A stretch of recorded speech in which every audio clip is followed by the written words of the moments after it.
नमस्कार दोस्तों, स्वागत है आपका देश दुनिया की बड़ी खबरों में। आज की सबसे बड़ी खबर, योग गुरु बाबा रामदेव ने बांग्लादेश में हिंदुओं के घरों, मंदिरों और व्यापारिक प्रतिष्ठानों को निशाना बनाकर किए गए हमलों की निंदा की है। उन्होंने केंद्र सरकार से पड़ोसी देश में हिंदू अल्पसंख्यकों की रक्षा के लिए कूटनीतिक और राजनीतिक रूप से हर संभव प्रयास करने का आग्रह किया है। उन्होंने देश में राजनीतिक अशांति के बीच बांग्लादेश में रहने वाले हिंदुओं की सुरक्षा पर भी अपनी चिंता जताई है। बांग्लादेश में विरोध प्रदर्शन और हिंसा की घटना के बाद प्रधानमंत्री शेख हसीना ने इस्तीफा दे दिया था। स्वामी रामदेव ने कहा कि जिस तरह से कट्टरपंथी ताकतें बांग्लादेश में हिंदू घरों, मंदिरों, व्यापारिक, वो शर्मनाक है, दोनों है। स्वामी रामदेव ने कहा है कि जिस तरह से कट्टरपंथी ताकतें बांग्लादेश में हिंदू घरों, मंदिरों, व्यापारिक प्रतिष्ठानों और सुनियोजित हमले कर रही है, वो शर्मनाक, खतरनाक दोनों है। मुझे तो आशंका है कि वहां पर जो हिंदू भाई रह रहे हैं उनकी माँ बहन की इज्जत आबरू पर बात ना आ जाए। इसलिए भारत को सतर्क रहने की जरूरत है। पूरे देश को बांग्लादेश के अपने अल्पसंख्यक हिंदू भाइयों साथ पूरी ताकत से खड़ा होना। स्वामी रामदेव ने कहा, भारत को बड़ी घटनाओं को रोकने के लिए कूटनीतिक और राजनीतिक प्रयास करने चाहिए।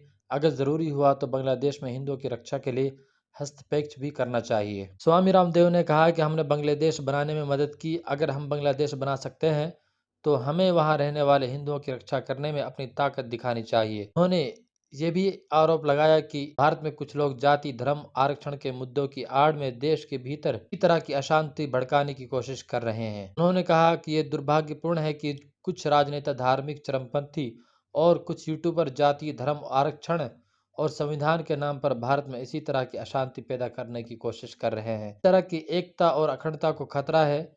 हमें इन प्रयासों को मजबूती से मुकाबला करना चाहिए। इसी बीच कई पूर्व राजनीतिकों और विशेषज्ञों ने बांग्लादेश के हालात पर चिंता जताई है और सरकार से सतर्क रहने का आग्रह किया है। उन्होंने बांग्लादेश से बड़ी संख्या में लोगों के भारत में आने की चेतावनी दी है। तो राजनीतिकों और विशेषज्ञों ने प्रवासियों के भारत आने से अशांति फैलने का संदेह जताया है। बांग्लादेश में आरक्षण को खत्म करने की मांग को लेकर छात्रों का विरोध प्रदर्शन शुरू हुआ, जो धीरे धीरे सरकार विरोधी प्रदर्शन में बदल गया और शेख हसीना का बांग्लादेश छोड़कर भागना पड़ा।